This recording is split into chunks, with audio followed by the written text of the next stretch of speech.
Zee24 एक पाऊल पुढे। कुठलाही सण असला पाहिजे आणि गणेशोत्सव तर असलाच पाहिजे, कारण तोच उद्देश होता। मला जायचं आहे परागजींकडे सुद्धा। परागजी, सांगाल मला आपल्या मंडळ म्हणजे आपल्यासारखी जी मोठी मोठी मंडळ आहेत त्यांच्या माध्यमातून जे काही आर्थिक घडामोडी गणेशोत्सवानंतर होतात किंवा त्याचा विनियोग कसा केला जातो हा एक महत्त्वाचा मुद्दा आहे।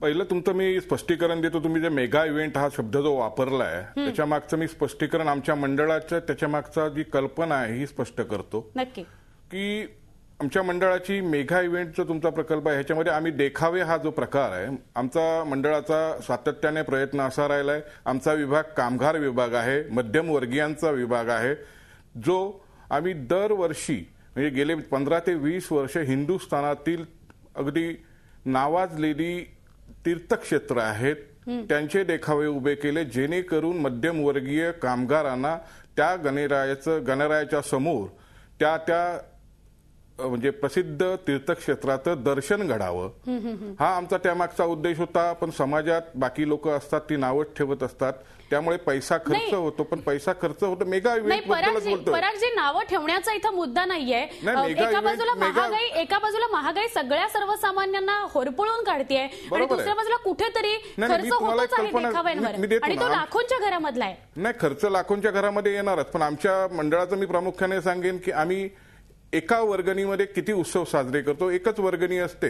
आमचा मेन म्हणजे गणेशोत्सव साजरा होतो। गणेशोत्सवानंतर नवरात्र उत्सव हा सुद्धा देखील मोठ्या गणेशोत्सव एवढाच साजरा होतो। त्यानंतर म्हणजे समाजात सामाजिक बांधिलकी म्हणून आम्ही सुरुवात होते रक्तदान शिबिर आहे, आरोग्य शिबिर आहे, नेत्र चिकित्सा शिबिर आहे, त्याच्यानंतर नक्की असे अनेक उपक्रम राबवले जातात। अगदी मान्य आहे, कारण मोठमोठी जी मंडळ आहेत त्यांना हे शक्य होतं आणि तेच खरं तर अपेक्षित आहे। आपल्याकडे खरं तर वेळ खूप कमी आहे आणि विषय खूप मोठा आहे। मला संजयजी सांगाल, मुळात प्रदूषणाचे जे काही नियम घालून दिलेले आहेत ते किती मंडळ पाळतात? त्यांनी ती पाळायला हवीत, कारण तरच चांगले सण साजरे होऊ शकतात। किंवा असे जे अनेक नियम आहेत घालून दिलेले तर ते पाळले जातात, त्यात पर्यावरण राखलं जायला हवं, त्याकडे लक्ष दिलं जातं का? तुम्ही म्हटलात तो मुद्दा खरा आहे। 4-5 वर्षांपासून मी या सगळ्या प्रवाहात प्रमुखानं कार्यकर्ता म्हणून काम करतोय। असं लक्षात आलं की गेल्यानंतर असं वाटलं जातं की आम्ही जे काय सांगतो ते काहीतरी वेगळं आहे। बृहन्मुंबई सार्वजनिक समन्वय समितीने खूप आम्हाला त्यामध्ये सहकार्याची भूमिका घेतली। आम्हाला असं लक्षात येतं 3 वर्षापासून मी आजच तुम्हाला आनंदाची बातमी ह्याच्यावरून सांगतो कार्यक्रमातून 50,000 गणेश मूर्ती मुंबई शहरासारख्या ठिकाणी इको फ्रेंडली गणेश मूर्ती संपल्या। 25,000ची आज मार्केटमध्ये मागणी आहे। म्हणजे असं लक्षात आलं की लोकांमध्ये जर का बदल घडवायचा असेल आणि वेगळेपणा लोकांना द्यायला लोक स्वीकारतात। सार्वजनिक गणेशोत्सवापैकी 5 गणपती आज मुंबई शहरामध्ये पूर्णपणे 100% पर्यावरणपूरक आहेत। खरं ही मोहीम आपल्या मार्फत राबवली गेली आणि या माध्यमातून लोकांमध्ये जो बदल होतोय आम्ही असं ठरवलं कायद्याच्या माध्यमातून जाऊन आता उपयोग नाही, कारण ते आपल्याला पद्धत कायदे मोडणं हेच मुळात आपलं प्रथम कर्तव्य आहे। असंच कायद्यानं आपण मानतो, नाही तर मग धर्माचं आपण त्या ठिकाणी नाव लेबल लावतो। आपण असं ठरवलं लोकांना आपण अवेअरनेस करायचा, लोकांमध्ये जनजागृतीचं आव्हान करायचं आणि या माध्यमातून मी या बृहन्मुंबई सार्वजनिक गणेशोत्सव मंडळामध्ये मार्च महिन्यातच मीटिंग घेतली होती। यांचं खूप मोठं सहकार्य या सगळ्या मंडळींचं आहे। मला असं वाटतं पुढल्या 5 वर्षानंतर या व्यासपीठावरून तुम्हाला असा कार्यक्रम घ्यावा लागेल की संपूर्ण पर्यावरणपूरक गणेशोत्सव होतोय, प्लास्टर ऑफ पॅरिसची मूर्ती मिळत नाही। नक्की एकंदर समन्वय तर खूप चांगल्या पद्धतीने आपली समिती करतेच आहे, मात्र पोलिसांच्या बाजूने किंवा सुरक्षा व्यवस्थेच्या बाजूने कशा पद्धतीने आखणी केली जाते आणि लोकसहभाग जो वाढतो आहे, गर्दी होताना दिसते प्रत्येक मंडळांच्या इथे, तर त्या ठिकाणी तुम्ही मग कसं पोचता किंवा त्यांना काय एकंदर आवाहन करता? हे बघा, 1982 साली समन्वय समितीची स्थापना झाली, म्हणजे जवळजवळ 29 वर्षात या मुंबईमध्ये तुम्हाला एकही अनटोवर्ड इन्सिडेंट दिसला नसेल धार्मिक किंवा जातीय का, तर यामागे माझी गणपती मंडळ आहेत आणि समन्वय समिती आणि पोलीस विभाग। तर पोलीस विभागाच्या बाबतीत बोलायचं झालं तर 45,000 फक्त पोलीस आहेत आणि त्या दृष्टीने आम्ही जवळजवळ 10,300 मंडळांना आम्ही अपील केलेलं आहे की प्रत्येक मंडळाचे 10 हे कार्यकर्ते, त्यांना आम्ही गणसेवक बोलतो, त्यांनी आपल्या मंडपाचं आणि आपल्या गणपतीचं रक्षण करायचं आहे आणि पोलिसांनी फक्त बाहेरची बाजू बघायची आहे। या दृष्टीने त्यांना जे काही ट्रेनिंग द्यायचं होतं सुरक्षेच्या, ती पोलिसांनी सुरक्षेच्या दृष्टीने दिली आहे। सीसीटीव्ही आहेत, काही मंडळांनी लावलेले आहेत, मेटल डिटेक्टर आहेत। पण मी तुम्हाला आता इथे हे देतो, प्रॉमिस देतो की यंदाच्या वर्षी सुरक्षेच्या दृष्टीने आमची जी काय गणपती मंडळांची 1 लाखाची जी फौज तयार झालेली आहे ती निश्चितच मुंबईची सुरक्षा करेल आणि या गणपती उत्सवात कुठचंही विघ्न येणार नाही अशी मी तुम्हाला खात्री देतो. खूप मोठी गोष्ट आहे तुम्ही इथे बोललात. मला सांगाल रोहिणीताई, काय या सगळ्याच्या अनुषंगाने काय आवाहन करावं असं वाटतं? कारण तुम्हाला आम्हाला सगळ्या सर्वसामान्यांना असं वाटतं की गणेशोत्सव हा खूप चांगल्या पद्धतीने साजरा व्हावा, सणासारखा साजरा व्हावा, तर त्या अनुषंगाने काय म्हणावं असं वाटतं? आता इतक्या आपण गोष्टी बोललेलो आहोत इथे. एक तर हा जो इव्हेंट आहे इव्हेंट न राहता तो सण व्हावा, ही एक गोष्ट. दुसरी गोष्ट, पर्यावरण आपल्याला वाचवायचं आहे, त्यामुळे त्याच्यावर माझी एक छोटीशी ही होती की ह्या ज्या मोठमोठ्या मूर्ती आपण करतो 22 फुटाच्या 20 फुटाच्या, ज्या घेऊन जायला सुद्धा त्रास होतो लोकांना, त्या व्यवस्थित विसर्जित पण होत नाहीत, त्या POPच्या असतात. आणखीन त्याच्यासाठी माझा आणखीन एक त्याच्यावर एक उपाय आहे जो मी मगाशी विचारला की दरवर्षी ती नवीन मूर्ती बनवली जाते, त्याच्याऐवजी 10 वर्ष तीच मूर्ती ठेवा, ती झाकून ठेवा.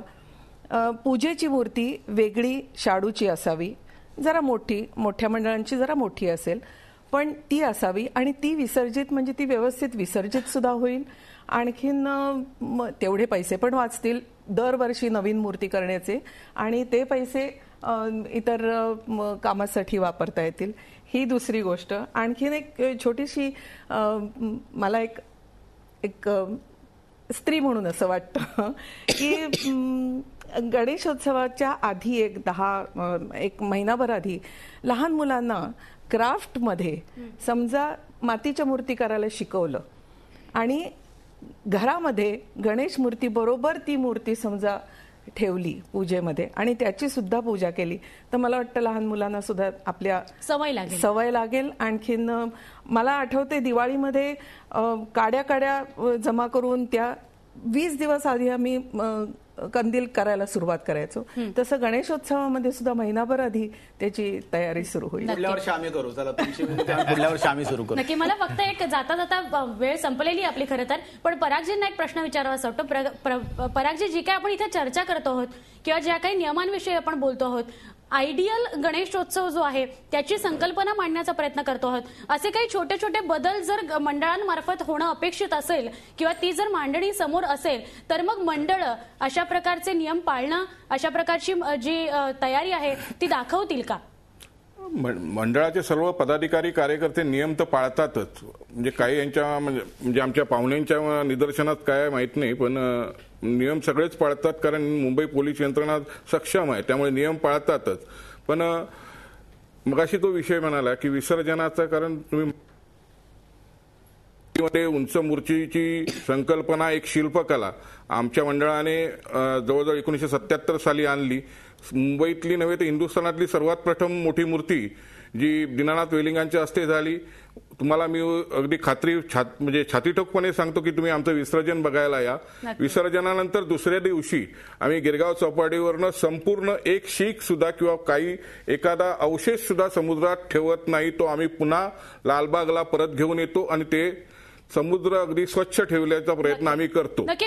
हीच खरं तर खूप मोठी गोष्ट आहे की एक तर आपण जे काही प्रायोजकत्व मिळाले असतात त्याचे बॅनर्स जे असतात ते आपले स्वतः आपण काढणं किंवा आपली मंडळ म्हणजे NGOs तर उतरतातच समुद्र सपाटीवर, पण आपल्या मंडळाच्या कार्यकर्त्यांनी सुद्धा उतरणं, साफसफाई करणं ही एक जबाबदारीची गोष्ट आहे. त्यामुळे अशा म्हणजे मूर्ती खरेदी करण्यापासून ते संपेपर्यंत, म्हणजे गणेशोत्सव संपेपर्यंत सगळी जबाबदारी सगळ्यांनीच घ्यायला हवी. आणि खरं तर हाच उद्देश आहे. आपण सगळ्या प्रेक्षकांपर्यंत एक प्रश्न पोहोचवलेला होता, तो होता गणेशोत्सवाचं बदललेलं स्वरूप स्वागतार्ह आहे का?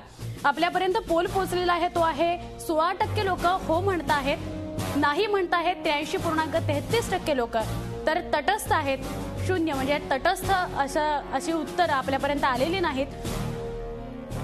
एकंदरच सार्वजनिक गणेशोत्सव जे आहेत आणि त्या अनुषंगाने येणारे सगळे प्रश्न जे आहेत ते सगळ्यांनी समोर येऊन चर्चेतून हाताळले गेले पाहिजेत.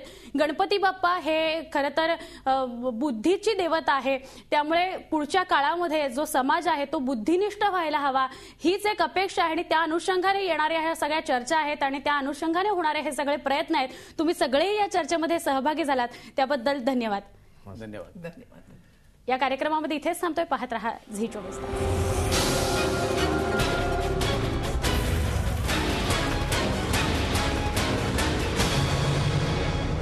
झी 24 तास, एक पाऊल पुढे.